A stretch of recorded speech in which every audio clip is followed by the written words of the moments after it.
Hey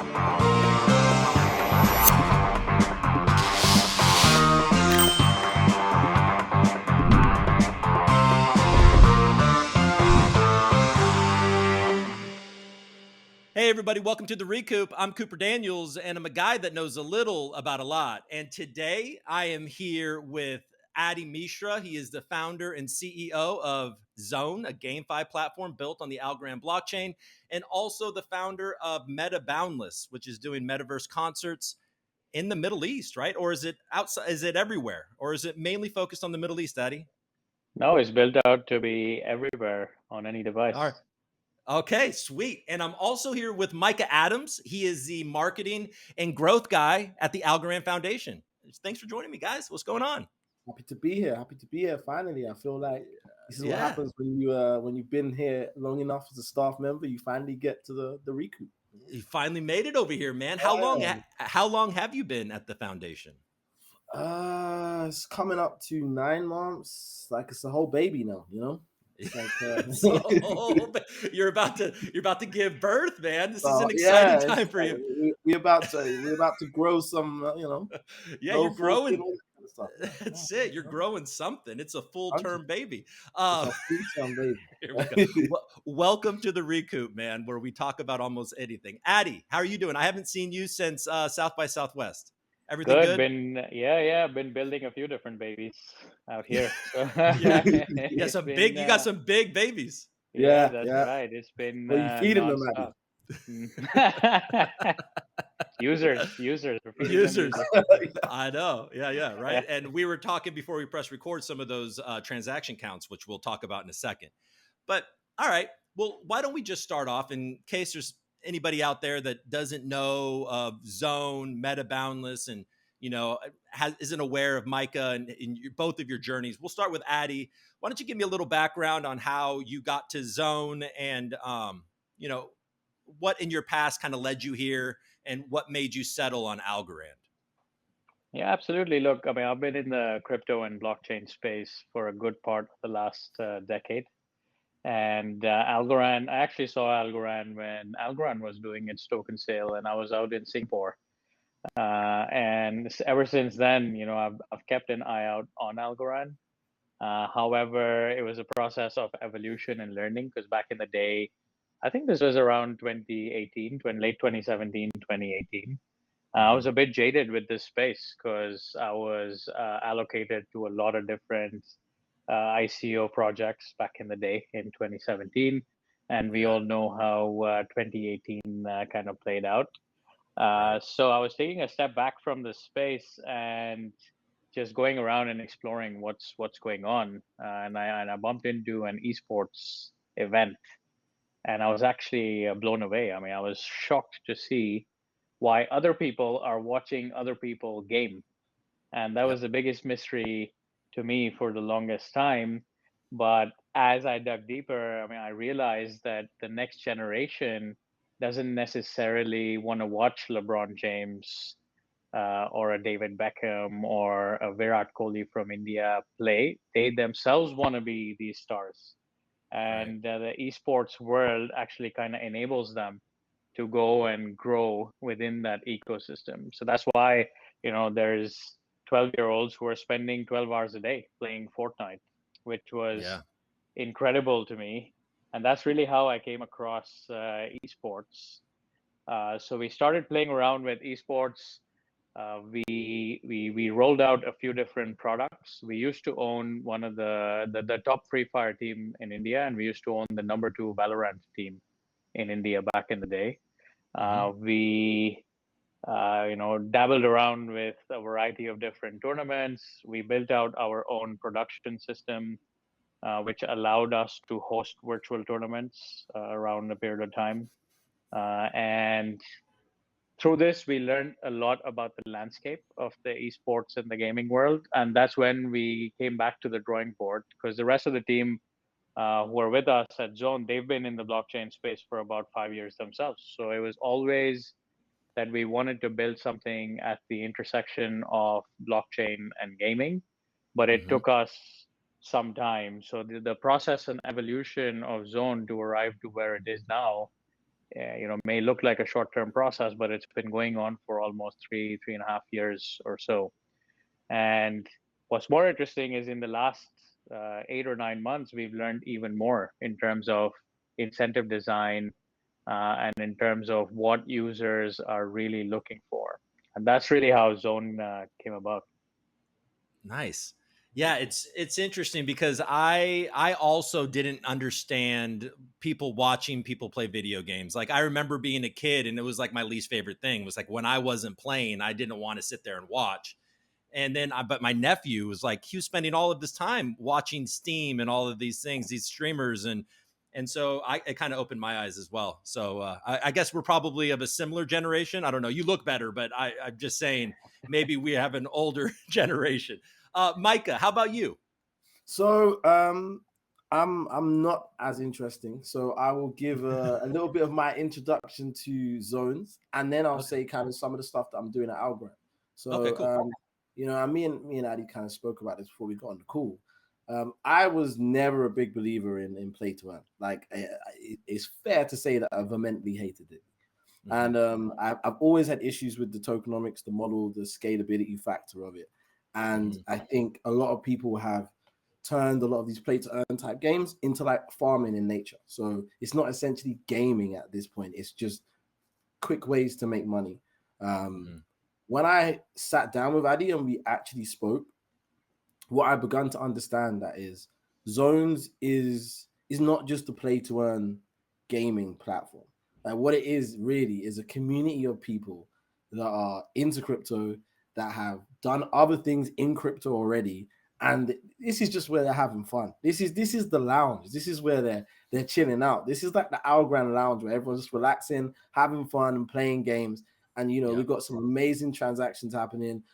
Some leaderboards. Like there's so much to it that doesn't just include the play to earn side. And as he's explained to me, and we're excited to talk about this, all the stuff happening with MetaBoundless and all the extra plans he has, a little bit of bowling on the side. I mean, Adi is the world's most interesting man at this point. But I think I've really started to understand it, and I think for me at Algorand, focusing on temporarily marketing and like leading that and growth, which is that's my thing. I think if we look at how the mass adoption model, and let me not bore anyone with economics, but like I did this degree, so you're gonna get some of it.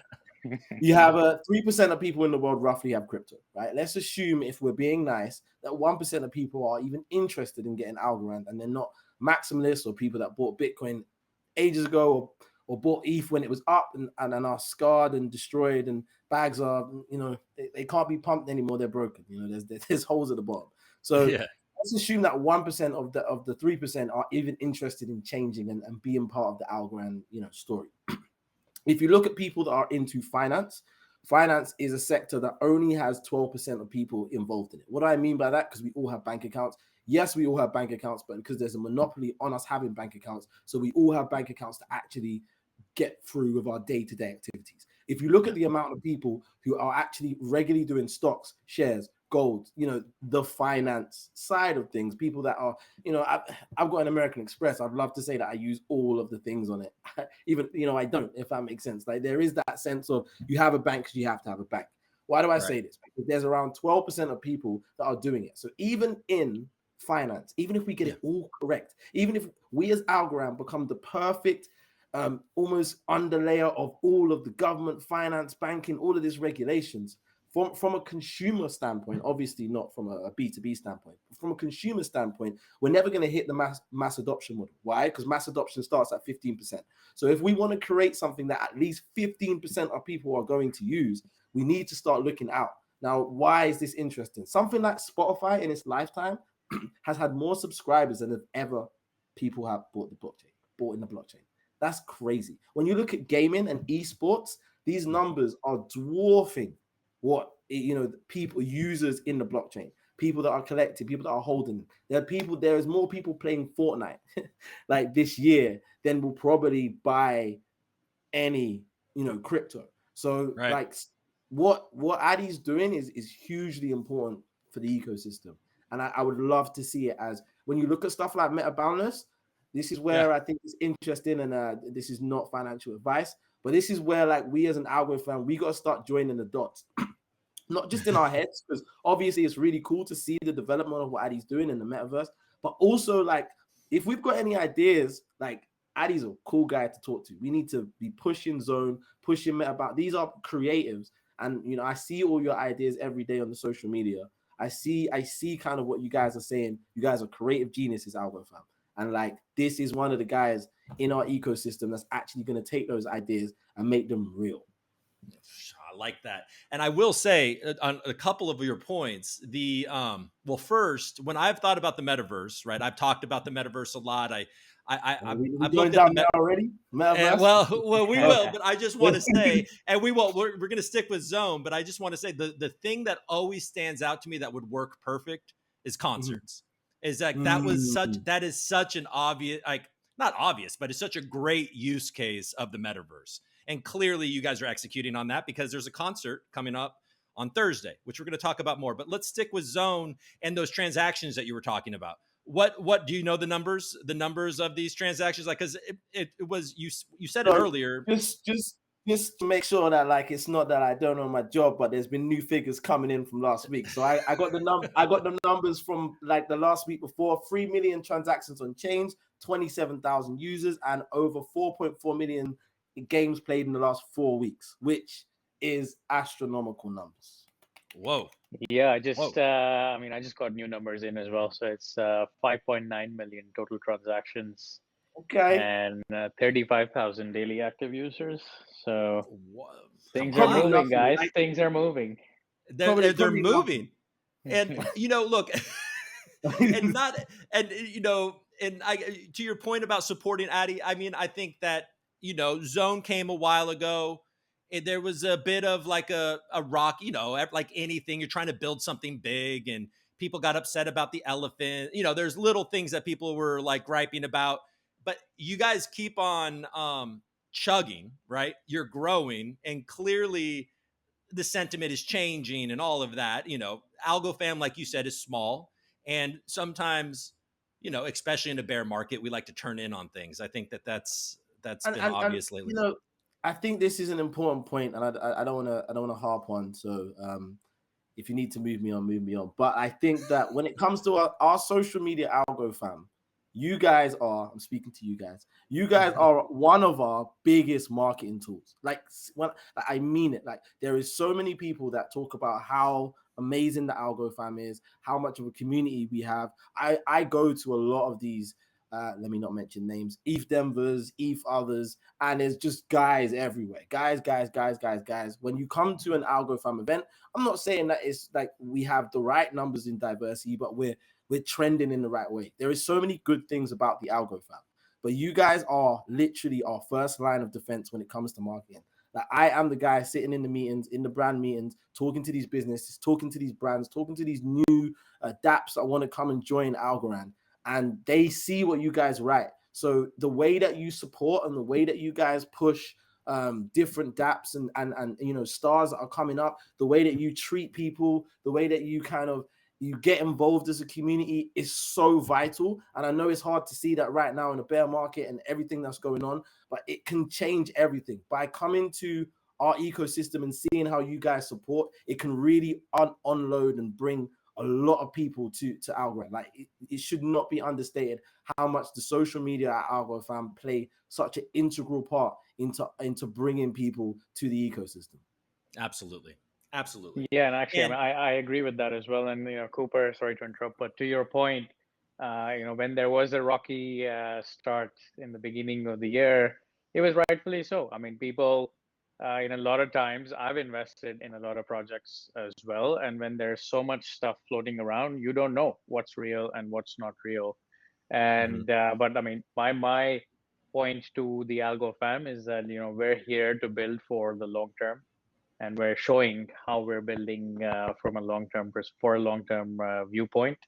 And these MetaBoundless and Zone are just two building blocks towards what we really have in mind to showcase, which I also spoke to you about back in March. But we can jump into more of that in a bit. Yeah, I think that would be well, Well, why don't we just? I would maybe that overview of what we talked about in March about how MetaBoundless and Zone are building blocks to a greater picture. What is that greater picture? And then we'll dive in maybe on some of the more specifics of Zone and MetaBoundless. Sure. Yeah. So the way Because I I heard look this at this, answer earlier, I'm gonna play Zone while you're. Okay, well, he's I'm like, play I've the already. knife. I'm gonna play knife dots. Micah, it's like I've already heard this, so I'm Yeah, gonna. yeah. Me and Addy talk every week. I'm gonna earn some algo. All right, let's do it. Look, our vision is to. Okay, turn the sound off. Good. Turn that sound down, Micah. sorry, Addy. This is the lounge, guys. This is the lounge. Yeah. this No, is yeah. Yeah. I hope you. Yeah. Go ahead. So, look, the way we look at these verticals are not in isolation. The idea has never been to be in isolation. The way we look at these is that there is a massive shift happening in the world of entertainment.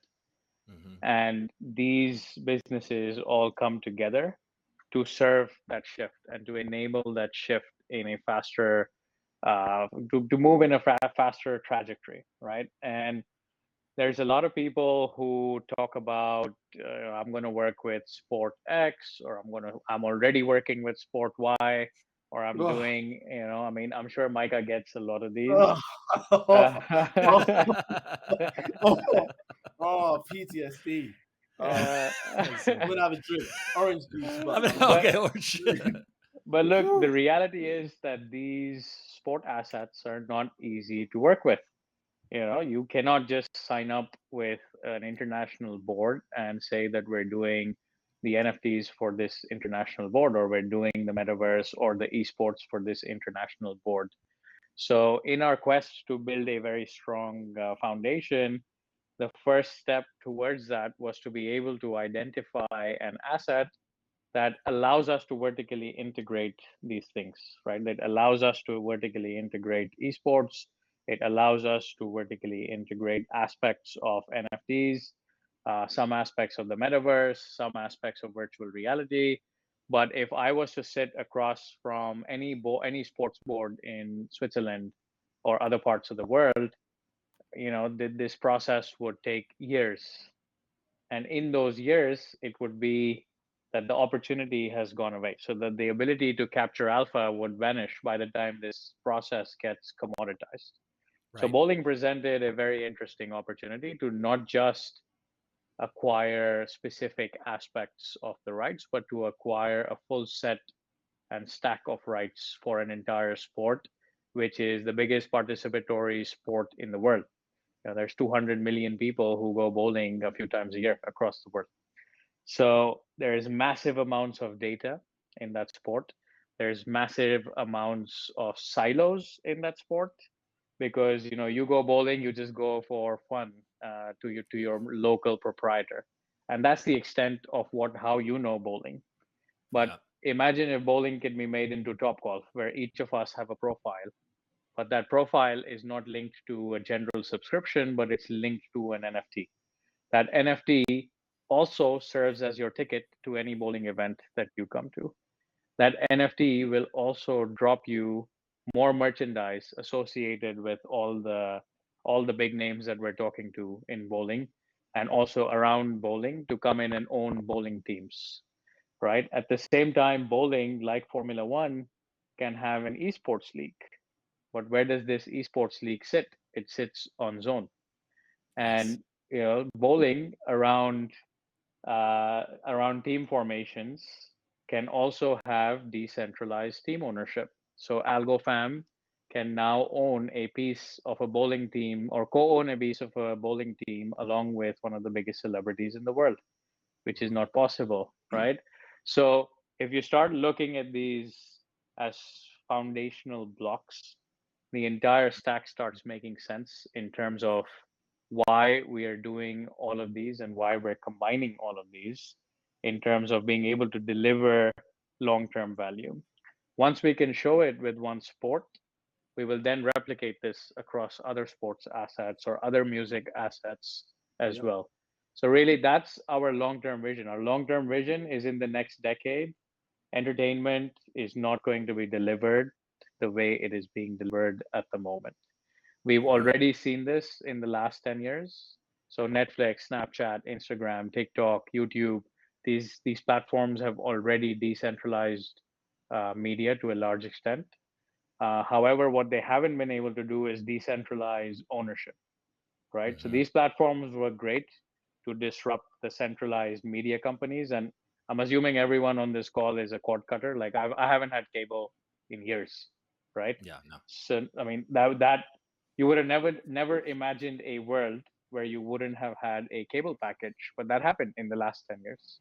Yep. So the same way, it's kind of hard to imagine ownership in the next 10 years, but that's what we're here to do. And instead of us trying to go and convince people of, oh, sign up with us and then we are going to show you how this is done, we're just making it happen, right?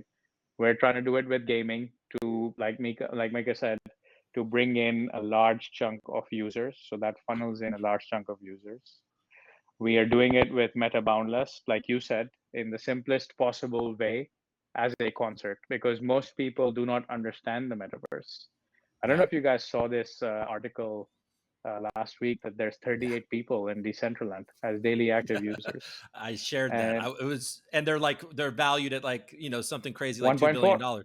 Yeah. $1.4 billion dollars. And they have Makes no 38 daily sense. users. Exactly. Nobody. And it's because you need exactly what you're building in order to draw people in. Yeah. Well, Yeah. on a personal level, I have to say about bowling, and I don't know if I told you this in Austin, but one of my best days, one of my most exciting days was around bowling. It was my senior year in high school at my senior party. All right, guys. And we're at a bowling alley and I'm bowling a perfect game. I get Okay. into the final frame. I have a perfect game. My entire senior class is screaming. In the 10th Okay. frame, I get a strike, right? So I'm like, if I get 2 more strikes, I've just bowled a perfect game in front of my entire Wow. high school. Yeah. And then I got a spare. Oh man. But I got a perfect game with 1 spare. And that You was take that. You take that. you Yeah. take that. People still are impressed, but the story's better if it's a perfect game. Anyways, that sounds that sounds exciting. Honestly, is there another? Are you so you're going to execute bowling and then move on to other sports, or do you have other sports in mind already? I mean, I'm sure you have other sports in mind, but are there any other sports in the pipeline? There are some, but just to your point, right? Every single person that I have spoken with has some sort of bowling story, which is Yeah, amazing, right? This is what we need in terms of being able to bring in Web2 users into the world of blockchain. Like it should almost be like a seamless experience yeah, versus us as a group here trying to always educate users about what is an NFT, what is the yeah. metaverse, what is you just experience it. And once you experience it, you're probably never going to go back. Right. And to that same point, the other thing we're doing with bowling is also launching this thing called Bowling Mania, which Mhm. would allow amateurs from around the world to come in and play the same way Micah's playing knife dart right now. You would be able to go to a designated bowling center and plug in and directly play with thousands of people. So it'll bridge the gap between real world gaming and blockchain gaming. So now Yeah. you have a Web2 user who doesn't even know that they're in the blockchain, but they're in the blockchain and they're getting payouts directly from zone tournaments, and everyone's happy. So that's really how it's all shaping up together. Obviously, these are like very large ambitions, so they're going to take Right. some time to play out. But we're starting to put all the building blocks together. So I think other sports are slightly further down the road. Right. We're actually considering potentially doing a esports league similar to the bowling league, Mm-hmm. because esports in itself, I think there's no question that it's a sport of its own. So the idea is to maybe start off with a esports league in addition to the bowling league, Mm-hmm. execute on these 2 assets, and then every second or third day I get reached out by someone who wants to sell their sport asset.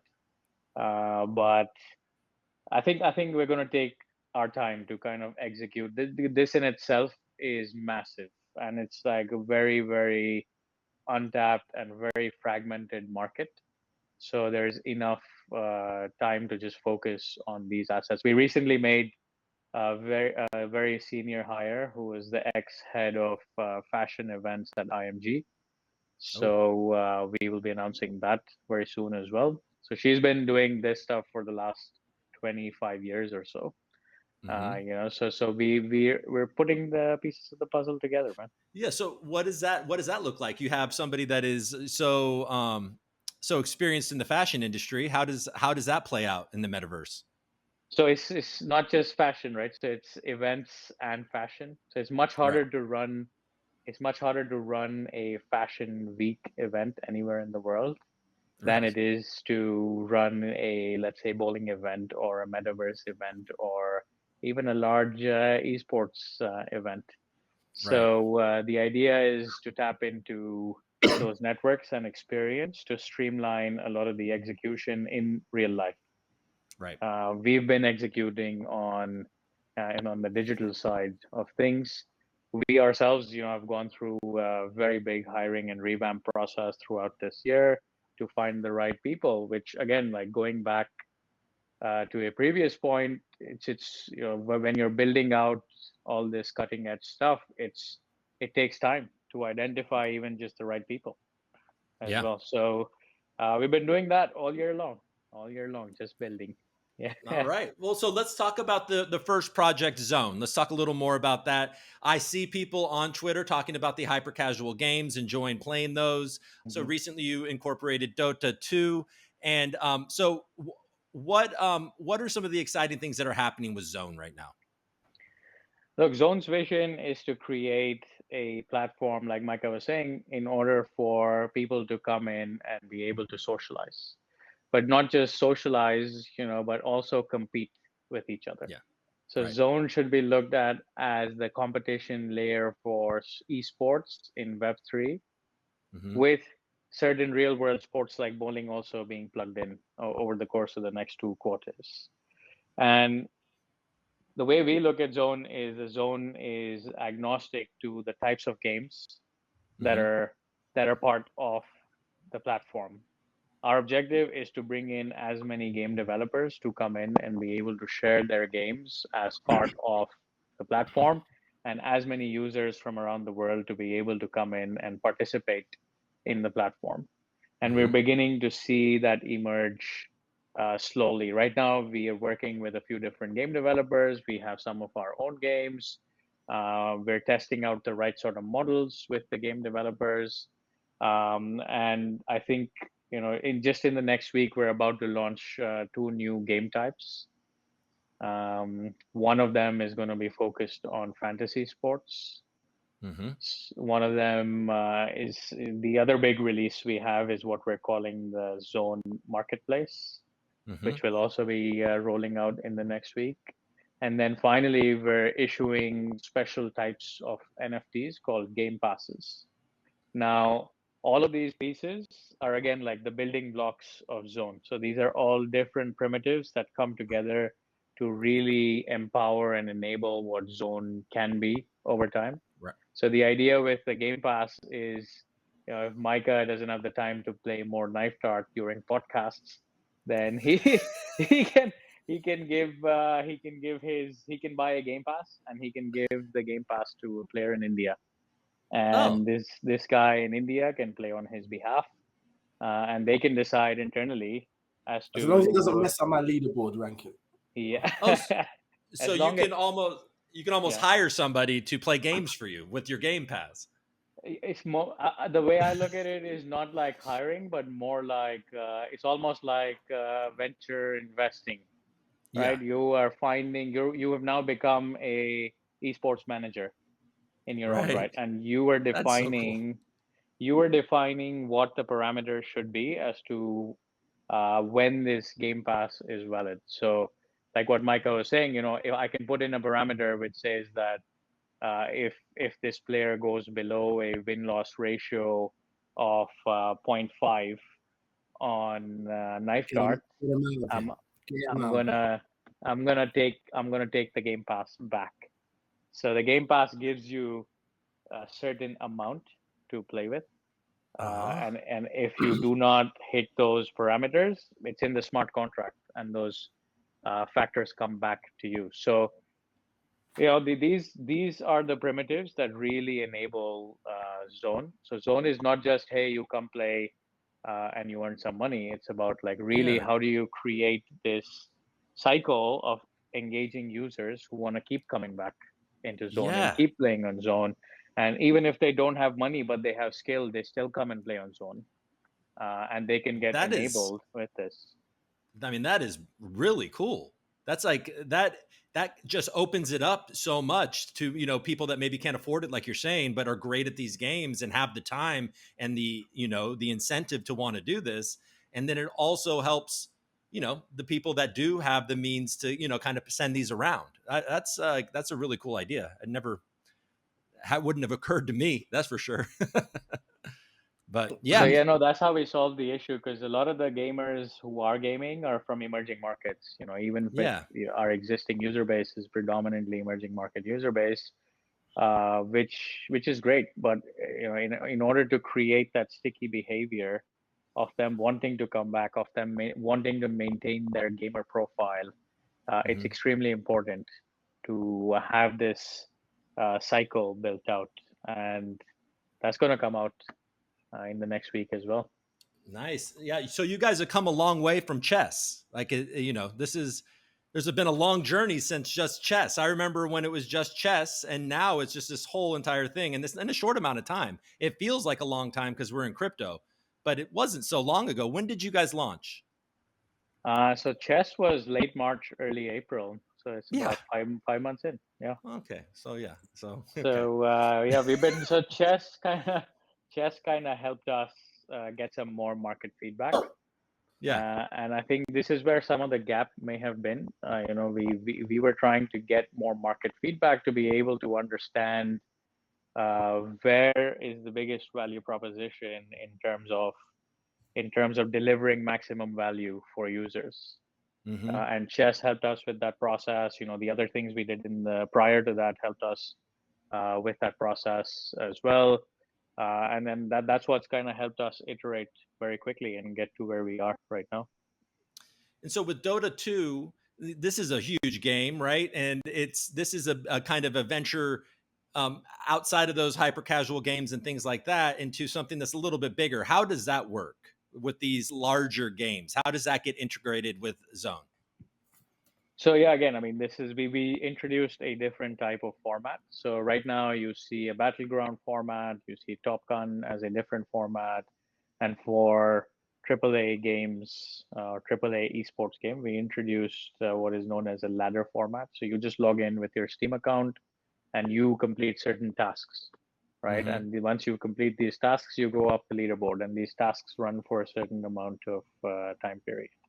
Right. And this is just the first. Again, with this one, we've had all of these in the pipes throughout the summer, right? But we've been testing these internally, and even with this one, right now we're trying to get market feedback. We're trying to see how people engage with Dota. But in our queue, we have several other AAA games lined up as well. But we'll launch them at the right time once we have enough user data. Right. And we talked about the transactions and the users. I do hear some people kind of grumble about bots on the platform. Is some of that done by bots, or have you guys already kind of solved this issue? And I'm kind of late to the question. No, yeah. So that's a great question. So when we relaunched the full set of games, this was, Mm-hmm. I think, early August, we started seeing some attempts from certain parts of the world to Mm-hmm. attack the system. Now, like Micah was saying earlier, this is not new in the gaming world. So this is not new in the gaming world, and Mm-hmm. it's extremely exaggerated in the crypto world. Right. So there is, I was introduced to this website in the process of looking into the potential attack vectors called Jigger. Mm-hmm. And Jigger tracks all of the bot usage across all of the gaming platforms in Web3. And I was astonished to see that 35 to 40% of all users on most of these gaming platforms are pretty much farmers or bots. Yeah. And that a lot of times people may just think that there is a bot on Zone, but there necessarily wouldn't be, because there's so many people playing. So sometimes transactions may show up at a later stage. But what we did in August is, once we saw these numbers, is we implemented like almost 15 different security upgrades during the month. And from the potential attack vectors being very high, we went down to attack vectors of less than 0.1%. So what you're seeing now are very accurate numbers, and then pretty much no bot, or even no attacks from bots at the moment. Now, I hope this doesn't attract more people. Sorry. Yeah, it's like flies, right? It's kind of like with Algorand. Well, it's just almost like Algorand DeFi and TVL. We keep on celebrating our TVL, right? It's like it's climbing, and all that kind of does in some way is just attack the bad guys. Are like, oh wow, Algorand's got some money that we can go get. So, anyways, not that we need to talk about that. Okay, final question about Zone, and then I want to move forward. So the Zone token, right? So are we, what are the plans? Like, what are the future use cases for Zone token? Is there going to be ways to use it more on the platform? Yeah, that's what we're focused on for the next 2 sprints internally. We've been spending some time over it for the last 3 or 4 months, but I think now we have sufficient data to kind of say that these are the places that it makes the most sense. And we're hoping to present something new to the world very soon, and we're very, very excited about what that's looking like. Cool. And Micah, I'm sorry to I've been talking to Addy for a while. Sorry to leave you out. I've just been playing Zones. No problem. You're good, right? Did you win? Did you make anything? Yeah, I did. I made 0.0049 Zones. I hit a few money bags going up. Tried a few more games. I'm good. Don't worry about me. Okay. I did want to ask you, Micah, am I right in thinking that you are the voice behind the Algorand Foundation Twitter? I've heard this accusation, and it definitely depends on whether you like how the social media has changed, or if you haven't. I mean, I like it. So, okay, yes, it's all me, 100%. It's all you. All right, yeah, cool. It's 100%. So yeah, no, I think part of being at Algorand has been trying to find not the tone, which I think is what I think a few people, not all, I've had a lot of support from the Algorand fam, but it's not the tone, it's a tone.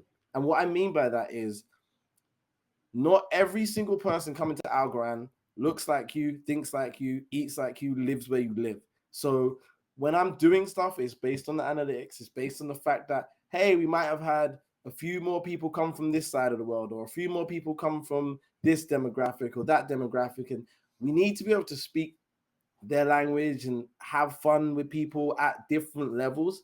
I had this when I was coming up. I started off focusing as a social media manager before I kind of got to marketing. And one of the things I always used to find weird was people always used to treat, I called them the Facebook babies. It's like ever since social media started, everyone decided that everyone who used social media is young, forgetting that the people that were using Facebook, and forgive me for not knowing all of them, but MySpace, Bebo, the old ones, those people are like on their third kid, if not a grandchild right now. And it's this concept that it's like, hey, it's social media. They're using words like, I don't know, even within our own crypto community, like wrecked, etc. It's like young. It's like, it's kind of a 40s thing. It's kind of a 30s thing. Like, and I think there is part of being decentralized, part of being crypto is breaking the confines of the ways things have worked. Because when we look at the financial sector, and I'm again, let me not drone in on this, but when we look at the financial sector, these people are not necessarily built on marketing. They're built on the fact that you have to have a bank account. They're built on the fact that you have to put this forward for a mortgage. They're built on, whereas we're building on choice. People have to choose to want to be here. And again, this kind of links back to what with Addy, with the lounge, this is what makes zones so fun, and if there has to be aspects of us being able to talk to different people in different places, because everyone who comes to us has to choose. This isn't forcing someone to get a card when they turn 18 or else, it's a choice that you're coming to a community of people that you want to be around, that you want to be engaged with, and you want to work with, that you want to watch the Recoop, that you want to play the knife game, Yeah. get a Mingo Flemish. Yeah, that's it. Yeah. Well, I love that it's not the tone, it's a tone. I love that. And by the way, I did have a MySpace profile, and I am on my third kid. So you're my proof in the pudding, There you go. I mean, there you go. So I'm the living embodiment of what you're talking about. So, all right, guys, I think this is a great question for the growth dude and you, Addy.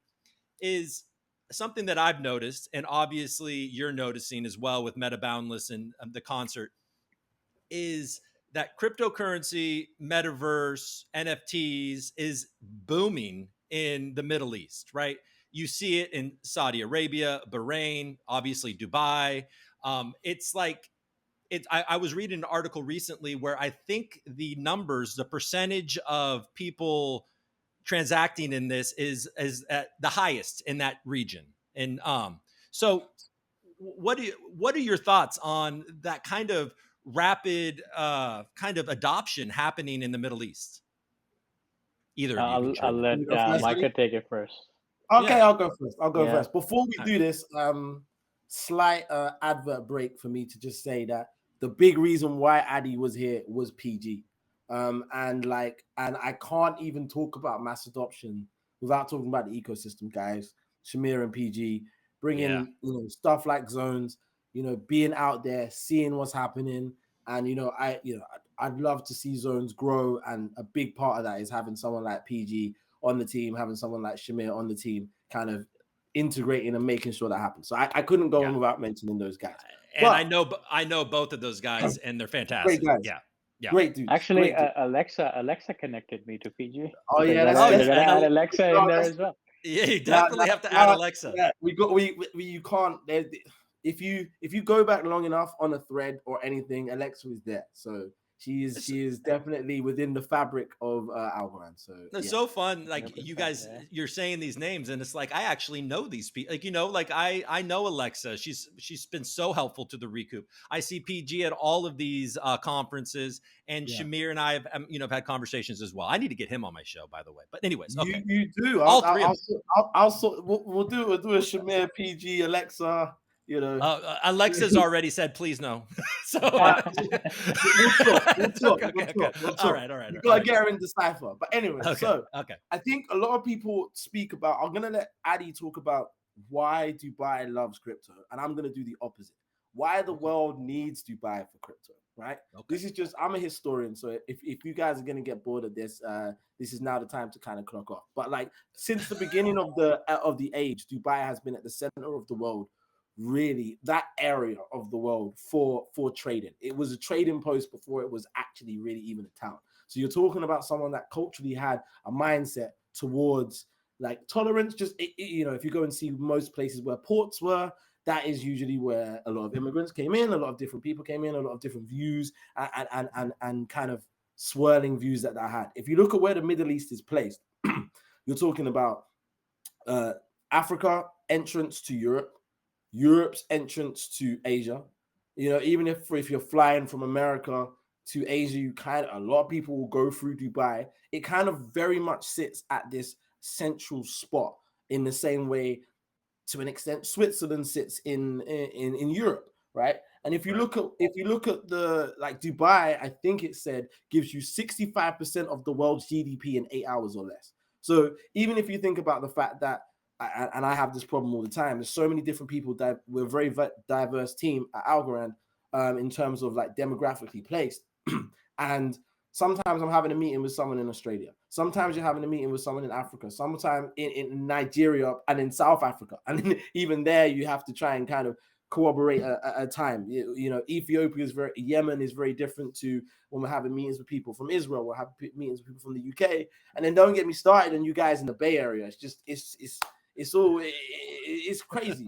So whereas if you look at where Dubai is and look at it on the clock, their ability to have and do business with people at all junctures, you know, they're there when Asia is kind of waking up and doing their work. As it starts to get late for them, it's just enough time. They're kind of 2 hours, 3 hours, sometimes 5 hours outside of Europe, so they can kind of have that communication very easily. They're not as far, you know, Singapore, Australia time. It's very hard for them to talk to New York and Singapore.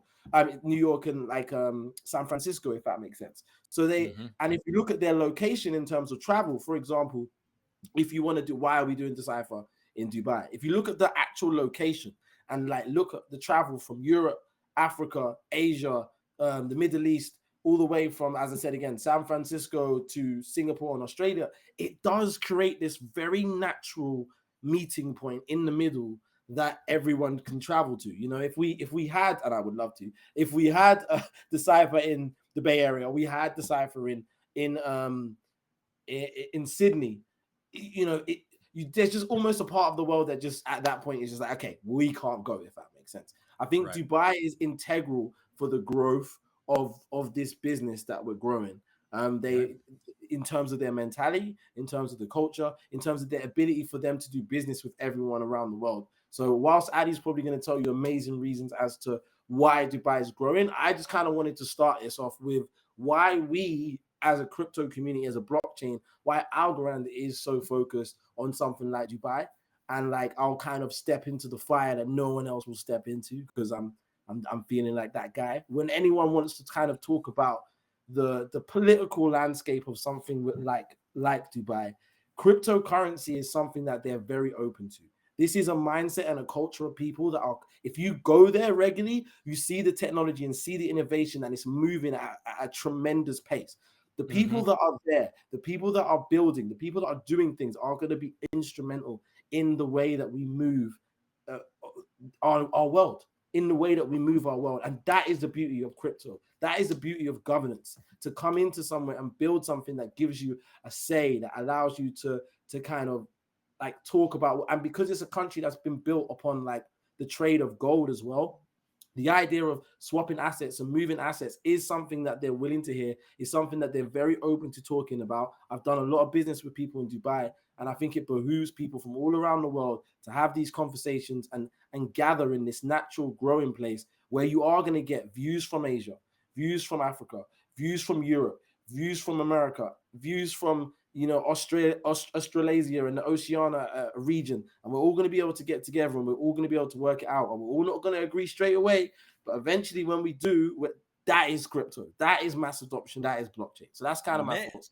Yeah, you're good at pumping me up. I feel like you should be a guest on one of my algo rants, so we can do like battle rants or something. Oh, you know what I mean? Battle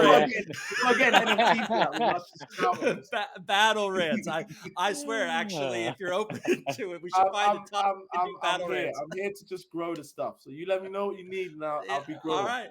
Well, I might actually reach out about that. I like that idea. And what he said about Dubai is awesome. 10,000 views and we do it. Okay, you promise. Okay, we'll put the weight of the minimum, and then we and then we're ready. All right. Yeah. All right. Good. Okay. There's something to aspire to. You know, he mentioned a lot of the reasons of Dubai, and I think a lot of people are kind of waking up to what's happening in Dubai and crypto and technology in general. And, you know, and maybe admittedly, I have a bit of a Western, obviously I have a Western mindset. I was more surprised honestly to see like the growth in places like Saudi Arabia and some of these other regions in that area. So, I mean, Addy, do you have an insight into, you know, why maybe? Yeah, absolutely. I think just to add to Micah's point, I used to live in Singapore for about 9 years.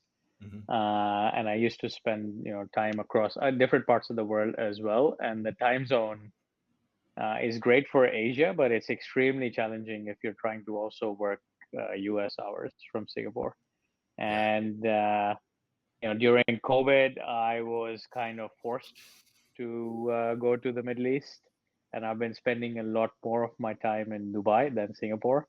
And I absolutely love it. And the time zone is amazing. It's very easy to work all the ways starting from Singapore, some cases Australia, starting from Singapore, but going all the way till West Coast in the US, you can work all day long. So that validates that point. The other thing that's really interesting in Dubai, and someone from the ecosystem in Dubai actually told me this, is that there are people from more nationalities in Dubai than there are in the United Nations, which was 90% of the country is pretty. foreign. Yeah, 90%. On top of that, 90% of the country is expats, right? So it's a very, very diverse point of view. I mean, back in the day, we used to say, New York is the melting pot of the world, or the U.S. is the melting pot of the world. But when you're able to build that out in a very dense urban environment, you get magic because you get so many different opinions. And that's kind of what's really happening there. And then you add into the mix in the Middle East, with Saudi becoming extremely open, Qatar becoming extremely open, most of these other jurisdictions coming in, and massive populations. So massive populations who want to get access to new technologies which have not traditionally been accessible. So we're seeing from the younger generations and the millennials and the Gen Z a massive uptick in NFTs, a massive uptick in gaming, a massive uptick in the metaverse. I'm not sure if you guys saw this, but about 10 days back, the Saudi government announced a $37 billion fund for just gaming. That's Yeah, the all. shake. $37 billion for gaming. $37 billion for gaming. What does that For look like? gaming. That's, What do I mean, they? what they're trying to do is build an entire. They understand that this is what Gen Z is interested in. This is what the next future generations are going to be interested in. So they're trying to build an entire ecosystem of game studios and game developers and gamers. COOP, if you remember, we had done with Leonardo Bonucci. Actually, we had done a gaming competition for FIFA with the number one FIFA player in the world, who happens to be a Saudi national. So he flew into Dubai, and we had Bonucci and him play against each other in the zone. And so it just goes to show how open-minded they are to new technologies. And it's almost like they want to leapfrog these technologies, and they're willing to spend the money to make that happen. So the infrastructure and the base is there. There is an incredible mix of international people.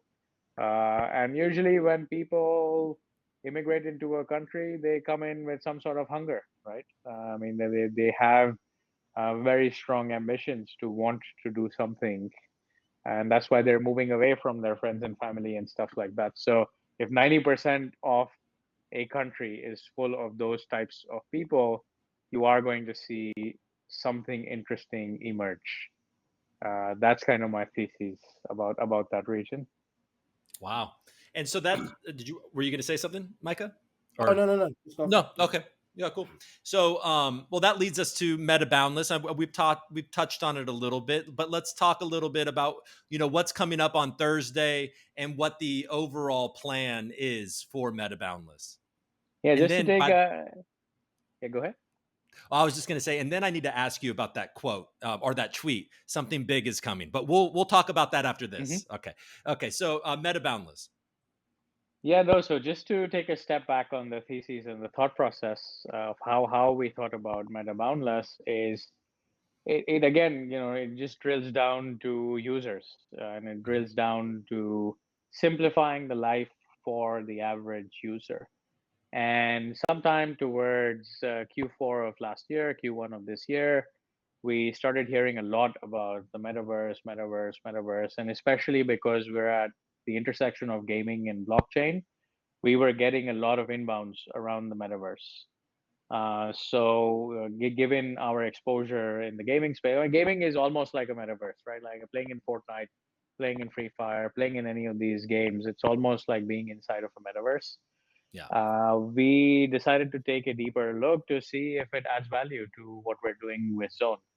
And what we realized is, while the platform of the metaverse has a significant potential over time, it's going to take a lot of time, like where we are in terms of the technology stacks that are available to deliver a full high quality metaverse. It's going to take some time. Like one of the things, just as an example, just being technical here, one of the things we learned is when you're building out in Unreal or Unity, there's caps on the number of people you can have in a Unity room without the room and the server breaking down. And those caps, I mean, you would imagine they're in the thousands, they're in the hundreds. Like you cannot have more than a few hundred people without the engine breaking down. If you do not do server management properly, right? With that disclaimer, you can obviously spend a lot of money in server management and you can deliver a seamless experience. But just for the average user, it makes absolutely no sense at this point, and it's going to take some time. We're seeing what Facebook is trying to do with their platform, and even them, they've been getting a lot of flack for what they've built so far, but I don't blame them because it's just the tech stack or the tech stacks are evolving. So like with Zone, we went back to the drawing board and we said, look, this is an interesting space, especially given our overlap with bowling and esports. How do we create maximum impact here? So that's really how MetaBoundless was born. Right. And with that in mind, we decided to work with two of the biggest musical superstars from the Arab world, Ragheb Alama and Saad Lamjared, to launch the first futuristic avatar concert this Thursday. And to my point about how all of this comes together, our idea is that we're issuing their avatars as NFTs. And these NFTs give you access to not just watch the concert, but also engage with them in the future with their future activities. So in the future, if one of them wants to engage in producing a new music video, they can now come in and use the same fan base to come in and engage in this music video. We are also working with two of the biggest Bollywood celebrities at the moment. So we'll be doing another event later on this year or early next year. But the idea really is to bring all of these superstars into a DAO. And this DAO then enables finding the next generation of talent. Because what these celebrities really want is access to celebrities from the West. And what some of the celebrities from the West want is access to 1.4 billion people in India. Or people in Africa, or people in the Middle East or Southeast Asia. So what we're doing really with MetaBoundless is, again, to first bring in the user with a familiar experience that they're familiar with, and then show them how NFTs can really add value and how NFTs can really empower them in the process of engaging with these celebrities, and how these celebrities can use new formats like DAOs to be able to maximize their own network effects as well. Wow. So very, very interesting. And one of the things that we built out, just to kind of tie in the loop on the production system that I was talking about with the esports, what we've done is we've tied in the production system with the NFT system, which allows us to now create different layers of pay-per-view. So if you have a special type of NFT, you get more access. If you don't have that NFT, you don't have access. Right. So these are some of the things we're going to be launching with MetaBoundless in the next 3-4 months. And then we will be deploying all of this in bowling for the next year. I mean, come on. And so what are the, how many people so first, are the concerts live? Are they actually performing these songs live? Yeah, so it's a combination of certain aspects pre-recorded, certain aspects live. They themselves will be present through a stream as well. So they will be reacting and engaging with the fans. Cool. The concert is being delivered live. So it's at 11 p.m. Gulf Standard Time on Thursday. Okay. So that is, I believe it's 3 p.m. Eastern. Okay. Oh, so 3 that's a p.m. good time Eastern. so everybody Yeah, can kind of attend in the Gulf regions. They can enjoy it at the evening, like that's a right. concert, right? And then That's what everybody they else. like. Yeah. Yeah, good. So yeah, no, the celebrities will be present live as well because Hmm. this entire concept is just so new, right? So they're going to be involved in this process in Yeah. explaining how it works as well. And I think Micah can speak more to this, but Algorand's been doing some really interesting stuff around music and sports and entertainment. Yes. And this is really a marriage of two worlds of I think what I've been seeing Algorand do and what we've been doing. I think we can now really use all of our networks to elevate everything that we've been working on. Yeah, I talked to W. Sean Ford on the show recently, and it was Mm-hmm. sports, music. There's a few verticals that it seems that the Algorand in general is really focused on. I saw on speaking of music, Micah, and speak to Addie's point as well. But I saw recently Lee Parsons was giving you a shout out on Twitter. Are you are you friends with Lee, or are you involved with Opulus at all? Like, what's going on? So there has been rumors that Hmm. I have a music artist career and have Ah. been quite close with the Ditto guys for a while. Lee is a absolute legend, visionary Hmm. as well. Hmm. And I think that moving on from me because I'm not interested, but I I mean, hold on. No, no. Real quick. So you have to speak a little bit to this music career of I, yours, Micah. well, okay. So before we go back to mine, I think Hmm. with the Algorand music career, I Okay. think that there's a really interesting place where people shouldn't necessarily know what Algorand is from a technical side because they don't need to. And I think music is one of those places we see that marriage happen so naturally. I think that there's a huge space in music for games in terms of the Hmm. music on games, and I think there's a huge interactive process that can happen there because if you're going to play a game for an hour and you're using a streaming, you're streaming as you're going through. There's a huge relationship there.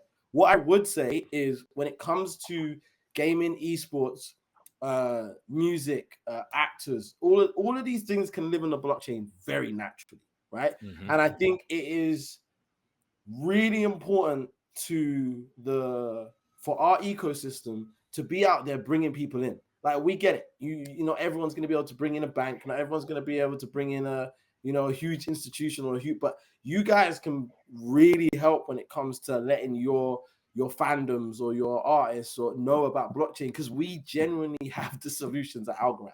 Like we Right. have not just we have the solutions, we have the technology for the solution to work. So for example, going back to MetaBoundless or any kind of something that you're buying or having to do with Algorand. Imagine you're going to a bowling alley, and this is going to sound like I'm being anti other chains, but imagine if you were going bowling, your COOP, you just run your friend, you just told him, hey, I'm about to bowl and I'm not missing. All right. And so I'm running to come see your COOP. I've got a ticket. I get to the ticket service and now there's an outage because I'm part of whatever chains that rhymes with Anna. And now I can't even get into the actual stadium because there's an outage and I literally can't use it. Right. Imagine telling your friend for the first time, hey, buy this Cooper Daniels of him getting a spare. It's a meme and everyone likes it as an NFT. I go to buy it and then I realize I'm paying more for the gas fees than I am for the actual and Yeah. I'm kind of narrowing down on ticketing. But whenever you don't want to be streaming and suddenly having to pay extra gas fees and all these kind of things. Like Algorand is technology that has been built to adapt. And I think this is a really interesting fact, and I'll end on this point here. This is what excites me about Algorand. We have essentially been building as a B2B company. And I think that's given everyone this adults in the room, we're boring, blah, blah, blah, whatever. Shut up. The reason why shut up is because what we were building is something that actually works for this fun consumer world. Yeah.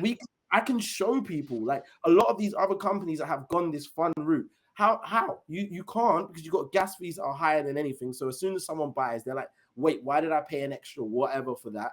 The transactions are too slow, so it's not actually usable in a functional in real life. It doesn't necessarily, it has outages, so you can't promise it's not just going to go out for 2 hours, which is, these things are unacceptable in the entertainment world. Like, entertainment world is now.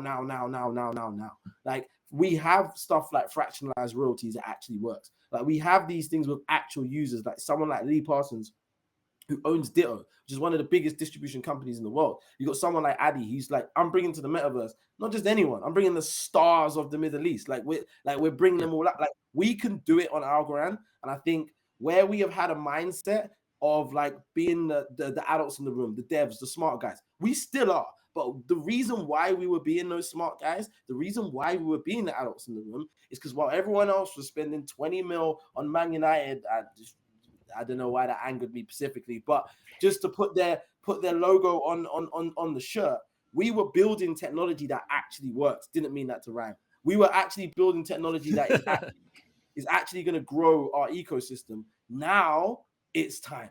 It's time, guys. Like, message your favorite artists, message your favorite musicians, message your favorite sports stars, because we've actually now got the technology that's really going to work and it's going to take off. And you're kind of seeing it with FIFA, like, kind of like what the biggest kind of sporting competition in the world, probably nothing. But like, this is what we've been building for. Like, we've been building so that we can do all this fun stuff, all these metaverses, all this VR with actually no problems, no outages, no slowages. Like, I don't even know if slowage is a word, but slowages. I like it. I like slowages. And as you were speaking and rhyming unintentionally, I'm guessing, yes. Is it hip hop? Is it hip hop that you're doing? Or what's going on?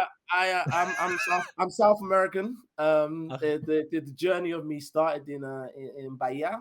So there's a little bit of Latin element. There's a little bit of singing, a little bit of rap, but mainly on kind of the R&B sing side. Plus, nice. What's the name? How is everybody going to fully dox you? So I haven't necessarily had a problem with users at this point, and I will undox myself when I have a good Web3 solution, so that I don't get constantly asked when am I getting to Web3. I'm trying, guys, but I'm the adult in the room, so I need to kind of make sure it works. Okay. I'll let you off. I'll let you off the hook there. And what you were just bringing up is that, I mean, clearly I'm guilty of this too, but I think, a lot of people that are hold algo and that are very active on Discord and all the socials are US centric, right? So, but sometimes some of these huge, a lot from Nigeria. No. Oh, I know. I understand. I understand that completely, and I know it's much bigger than I think all of us. But my point is that I think sometimes a lot of these guys that are more vocal, right, on the socials at this point, let some of this big news just kind of like, everybody knows FIFA is huge, but it's like, okay, it's soccer, right? A little bit. There's a little of that in the US, right? Soccer is growing for sure, but it's still, and then it's like, okay, these are huge pop stars in Saudi Arabia, or huge pop stars in India, or Bollywood stars in India. Like, I think sometimes it's maybe to take a deep breath and realize, like, there are big things happening with Zone, MetaBoundless, and FIFA and Algorand in general, in Nigeria, an entire nation. There's, I don't know. Well, I think a step back from that, it cannot be mass adoption until we do that. So until we get a star from Bollywood, until we get a star from Australia, until we get a star from Mozambique, Ethiopia, then it hasn't hit. It's never going to hit what we want it to hit. If we want a bag pump, if we really want to push this stuff, we have to show support, like, openly in what we're doing. Oh, my dog just decided to run. This decided to enter. All right. So, I agree 100%. And Addy, I have to ask this, right? And I can't believe I waited until this long to ask you. But so you tweeted recently, or the Zone Twitter tweeted recently, something big is coming. And then I think it was all caps, very big. Did you want to let me know what that is on the show?